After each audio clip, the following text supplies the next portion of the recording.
Hey YouTube, this is my Honda 3813 that I bought. When I bought it, it was not working.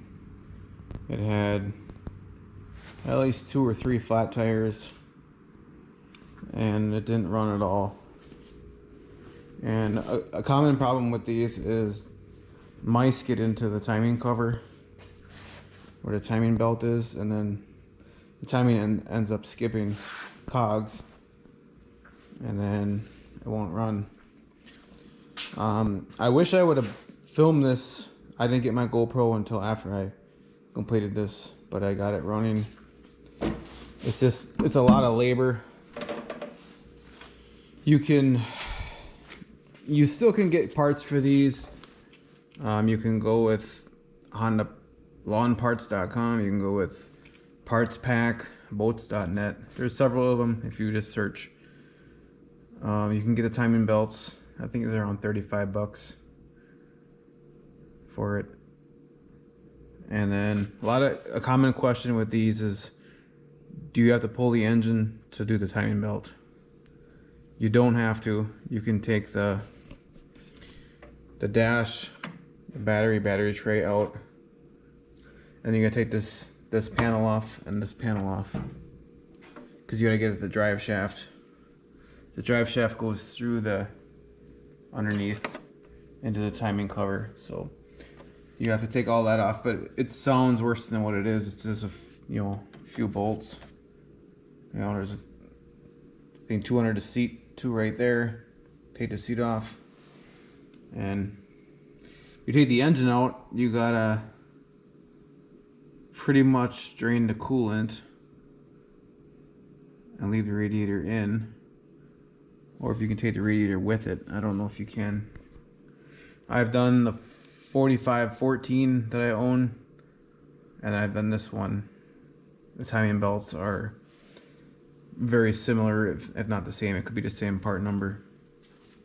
It's a really unique mower. It's got a 2-cylinder liquid cooled. It's pretty much like I took a Honda Civic and cut some cylinders off and threw it into a lawnmower.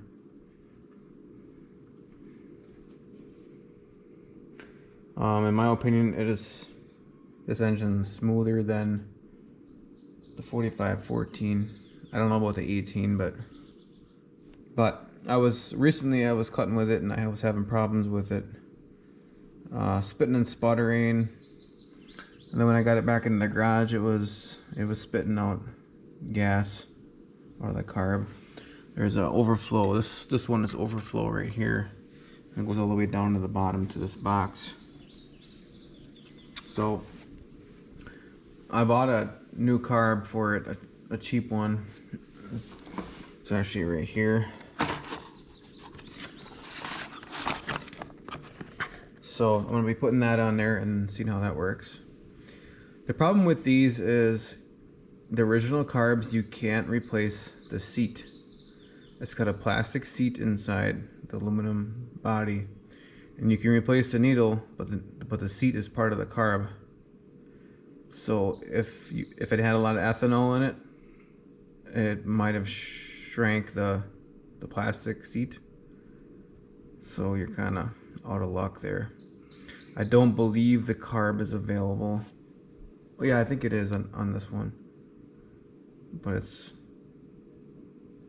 think it's over $100 easily.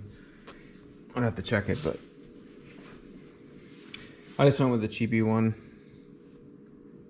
I'll see if that works. So I'm gonna replace that and see how this thing does.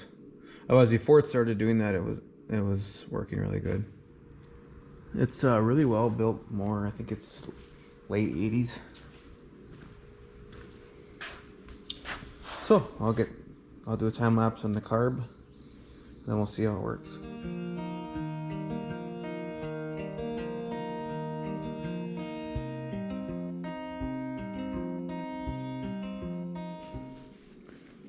Alright, so that only took maybe 15 minutes at the most. I left the air cleaner thing off, so I'll make sure it runs good. Everything works good first, then I'll put that on. Let's see if the choke works. Yep.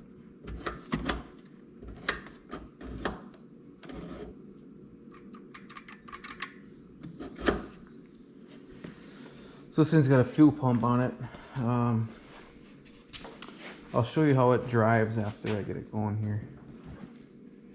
Got a fuel gauge here. Gas tank's in the back.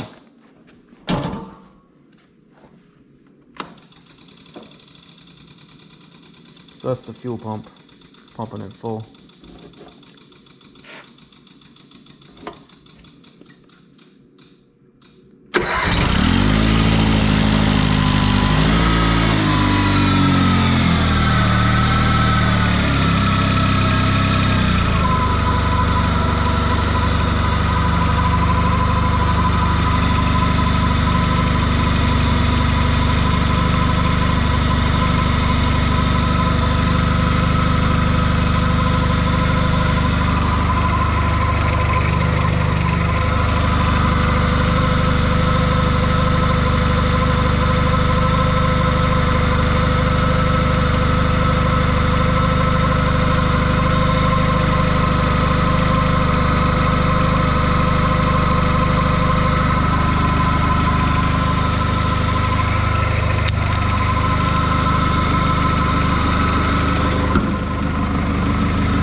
Have what's known as a, I don't know, Honda mat. I'll put in this, and I'll put a subtitle on there what it stands for because I don't remember right now, but you can actually shift it. If you push the pedal in here, it'll push the clutch in, or if you push this in, it'll push the clutch in. There's also a shock absorber, a damper in there, so when you go like this, it won't abruptly put it into gear, it'll engage it slowly.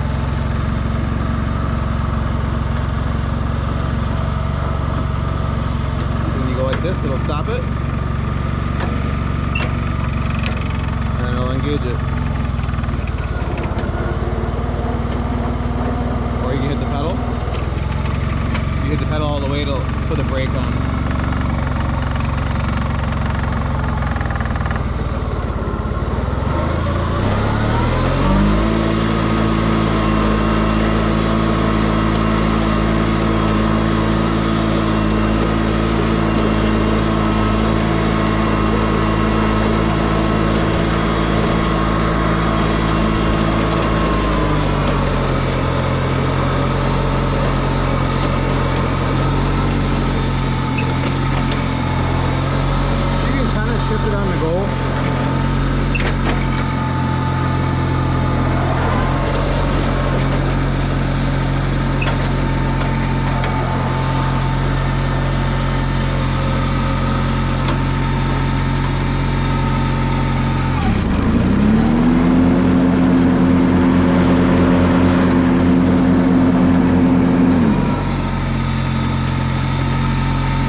This is a good tractor for pulling like lawn sweepers and stuff, fertilizer spreaders, anything that might pull a little bit hard, especially on hills, because it's gear driven and it's got a direct shaft from the engine to the transmission right here. It's also got rubber dampers on both ends. This is a really nice mower. I like it. The only thing I don't like is it's got a 38-inch deck, which is pretty small, but back in the 80s that probably was a pretty big one. They made a 4213, which is a 42-inch deck, 13 horse, basically the same as this. They made a 3810, which was a 38-inch deck with a 10 horse air cooled, I believe. If I'm wrong on that, you can just correct me in the comments, but I think that was it. Yeah, metal hood on these. You know, fan is up here, engaged up the deck right here, so it runs the belt all the way down around to the deck. And I don't know, it's just a really nice designed mower. That's why I picked it up. I wanted a little challenge. I got it cheap. We actually bought 3 of them. One guy had 3 of these. So my dad got one, my brother got one, and I got one. And this one had a mouse nest in here, in the timing cover. And they get in through here. There's actually a spot right back there where they can get right in there if they push their bodies hard enough and squeeze. They can get in there. It's a nice place for a nest, but not so much when you go to start it. So yeah, that's a little tour of my 3813.